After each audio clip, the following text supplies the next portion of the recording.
Hi there, and welcome back to another video. So in this video, I'm very excited to talk about the new module that I created called PSGallery. Now PSGallery allows you to interact with the Chia client, the full node, and other services like the harvester and the farmer on your local computer and even on remote computers as well, provided that you give it the certificates. If it's on the local computer, it will automatically find the certificates.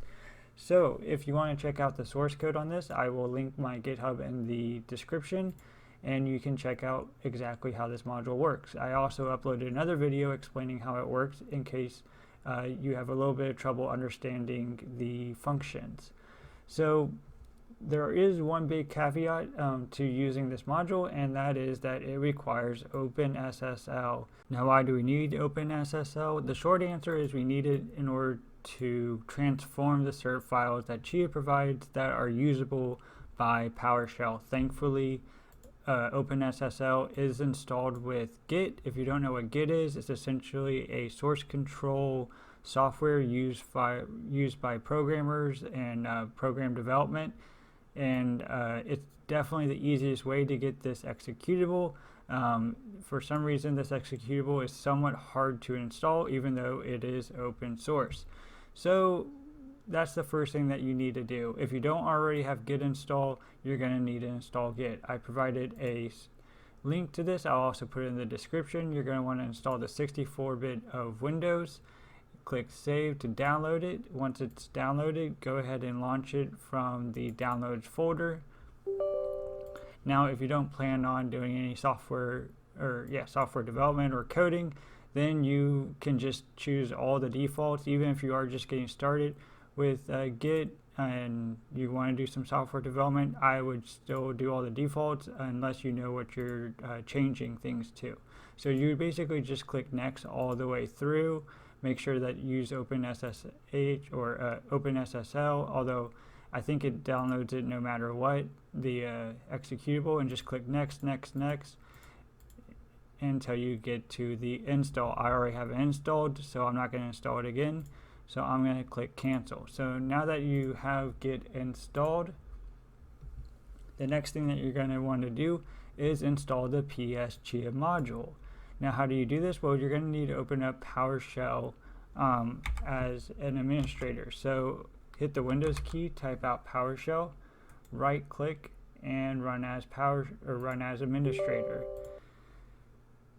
So now, in order to install the PSGallery module, you're going to type out the command install module, do repository PSGallery. So this is the Microsoft hosted PowerShell gallery, and then you do -name for the name of the module you want to install, and then PSGallery. And then it will pull this down from the PowerShell gallery. Since I already have PSGallery installed on my machine, it's saying that I have this version, but there is a new version available. If I want to install both versions side by side, I can use the force parameter on this command. However, I'm just going to do update module. So whenever you're updating this module in the future, you can do update module -name PSGallery.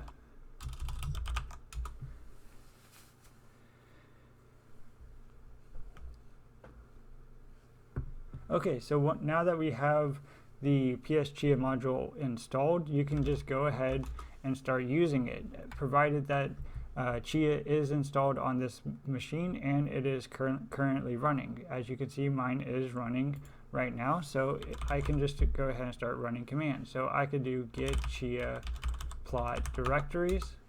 It will get the Chia plot directories. I can get Chia connections and do service harvester. It'll get my harvester connection. So one of my connection is my local host. 127 is the loopback address, and that's your local host. So how can you figure out all the commands that this module currently has? Well, you can do git command and then do module and do PSGallery. And here it lists out all the commands that I have written for this module. Now, this isn't all the RPC commands. Some of them are still not fully documented, and I didn't want to go into the source code that much in order to figure out how to use them, so I just went with the provided documentation. So we can see that we can get Chia farmed amount. So this will get the farmed amount. I believe this is in the lowest increment, so that's why it says that amount. In reality, it's just 14 Chia. So I do plan on making format files so that these are easier to read. So I did do that for my Chia plots. So if we do get Chia plots, here we can see that it puts in a nice little table. It provides the parent folder, the size of the plot, the case size, when it was last modified, which is pretty much when it was created, and then the plot name. What's cool about this module is you can also run these commands on remote machines or remote harvesters or full nodes.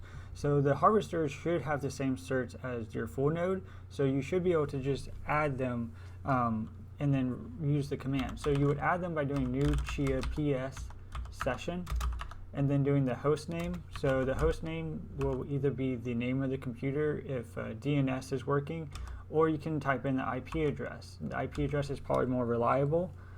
So in my case, I have a harvester with this IP address. And then since it is a harvester, we're going to want to specify that the service that we're going to be running commands on are the harvester service. So once we do that, we got the new Chia session saved, and you only have to do this once. So once this is done, it creates the certificates, and then those are saved. Now you just got to do enter Chia PS session, do the host name, and this is tab complete. So you can just click tab, and it'll list through all your different hosts that or sessions that you've saved. So I'm going to go to the one I just created. And now we can run commands on this host. So if I do get Chia plot directories now, it gets the plot directories on that remote machine, which is pretty cool. So you can also add Chia plot directories. Let's say that you just plugged in a drive and you want to add the Chia plot directory and you don't want to have to log into that computer. Well, you can do something like this. And it will tell you if the command went successful. Now if we run the command again, get Chia plot directory, we can see that it was added.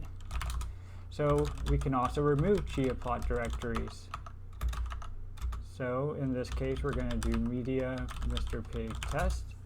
You can see that it was successful, true, and which path we removed. So if we run this again, we can see that that is now removed.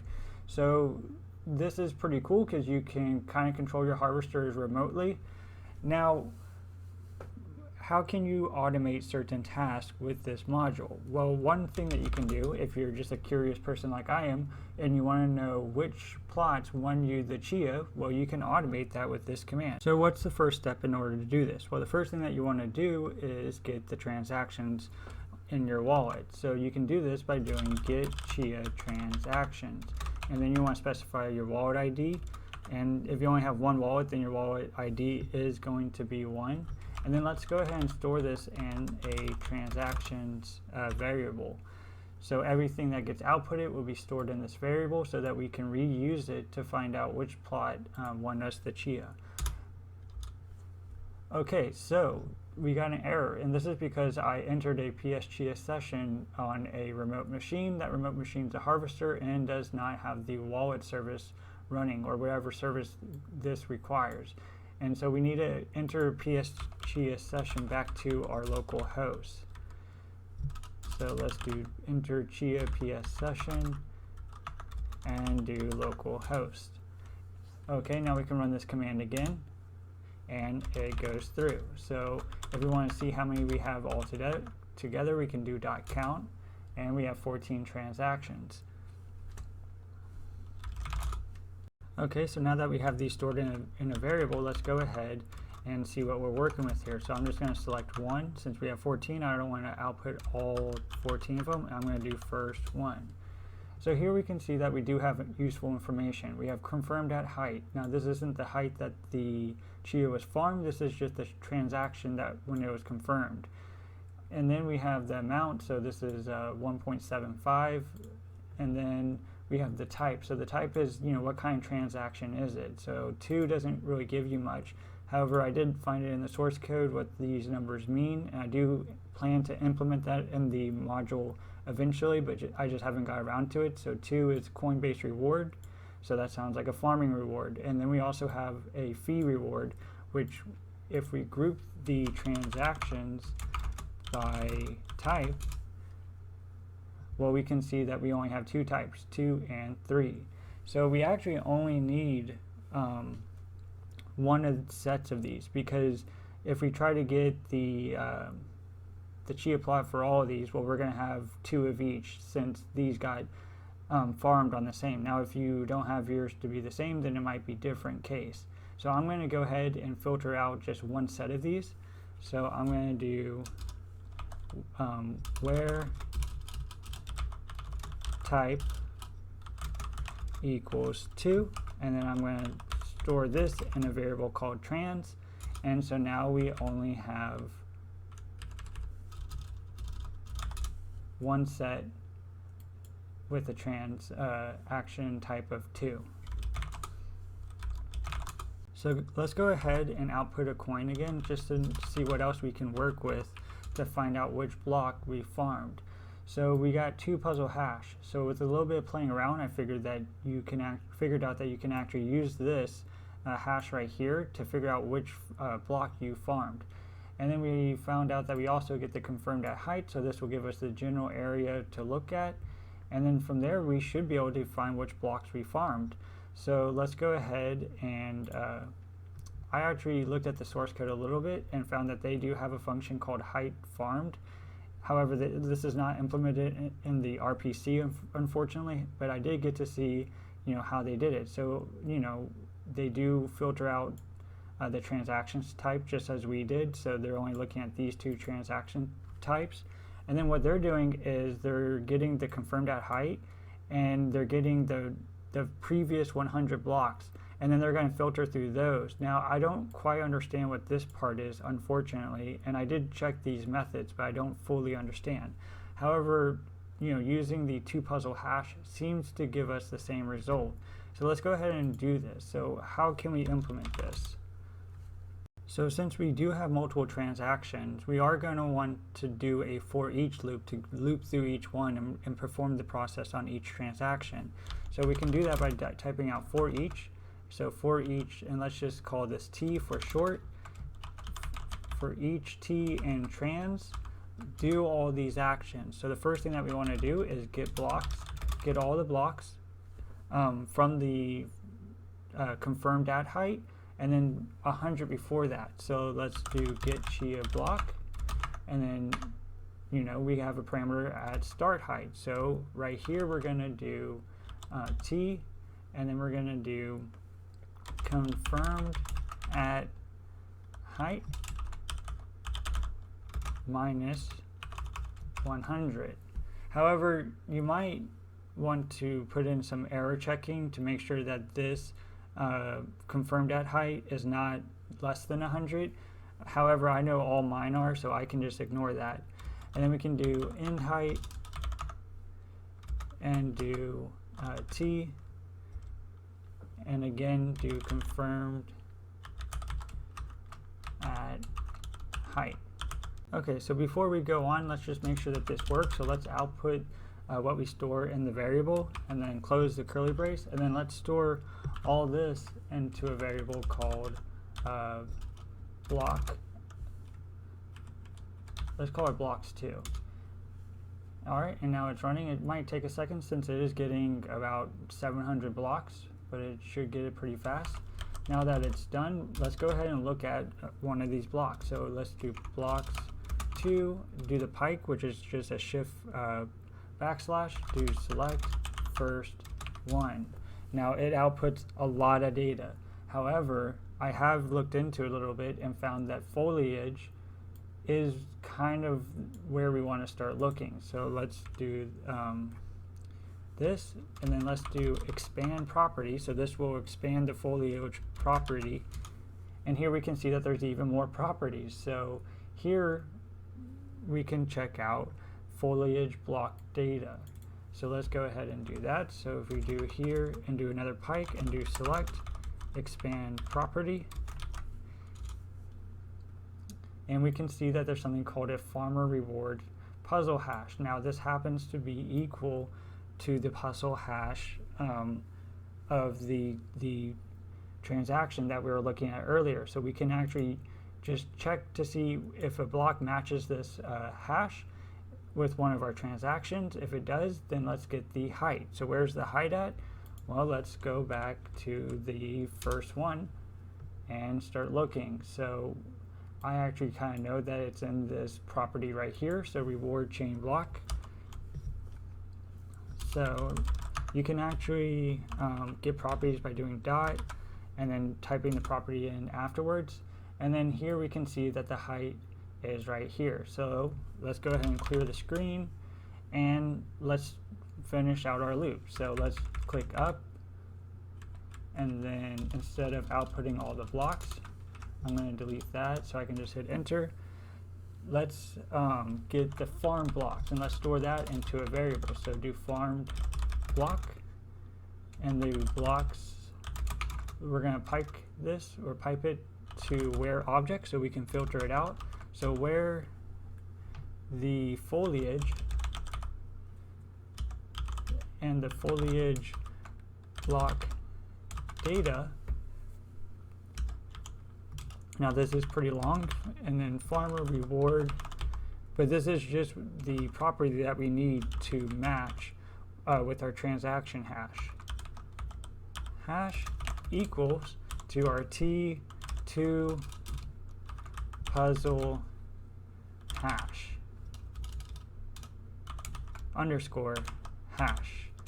Alrighty, so this will find a block with these two properties matching. If they match, then let's store it in this variable right here. So then once we have that, well, we don't want to output the whole block because we saw how much data that gives us. So let's make a PowerShell custom object. So you can do PowerShell, do a square bracket, do PS custom object, do the @ symbol, and then a open curly brace, and then we're going to do confirmed height. So this is the height of our confirmed transaction. So this isn't the farmed height. So this is going to be T dot height. Oops, sorry. Confirmed at height. And then next, what we want to get? Well, we want to get the farmed height. So let's get farmed height. And then where was this? Well, it was on the block. So let's get farmed block. And then it was in the reward chain block data. And then it was a property called height. And then we also want to get the plot public key. So here we're going to get plot public key. Now our plots have a public key, and then we can use this to match them to see which one actually farmed the chia. So let's do farmed block, the reward chain block, and then the proof of space property. Now we didn't actually look at this on the block. You just kind of have to trust me that this is where it is, as I had to do some troubleshooting to get this to work. Alright, and then we're going to do the closing curly brace for PowerShell custom object, and then a close curly brace for our for each loop. And then let's go to the top and store this into a different variable called farmed blocks, and then let's let that run.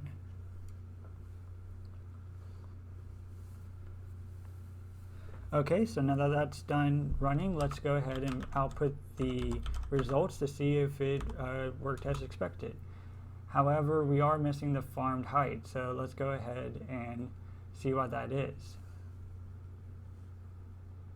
I can see right here I misspelled chain. So let's clear the screen. Let's do the up arrow twice. and let's run this again. Now I do highly recommend doing all this actually like in a VS Code instead of just directly in the console, but I've already done this a couple times, so I can kind of just write it out right now.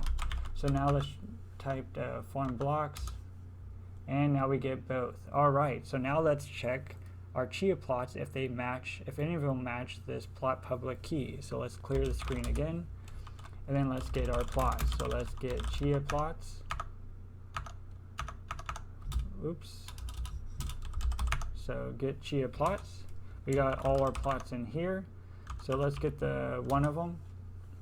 And now, so you might think that these are the only properties. However, I just created a format file so that it kind of gives you the most relevant properties. However, you can get all of them by doing format list, and this gets all the properties. So here we can see that we have a plot public key. So we just need to match a plot with this public key with the ones that, the blocks that got farmed. So let's clear the screen again. Let me copy that. So let's do plots where the plot public key is in the farm blocks plot public key. And here we got all the plots that match that the farm blocks public key. However, you can see that 1, 2, 3, 4, 5, 6. We only have 6, but we had 7 transactions. So where's the other plot? Well, it's actually on my harvester. So we do enter PS session. Let's go to my, not PS session, sorry, Chia PS session. Do host name, and then let's go to this one, I believe. And let's get the Chia plots again. And then let's run this. Well, it wasn't on that one, so let's try a different one.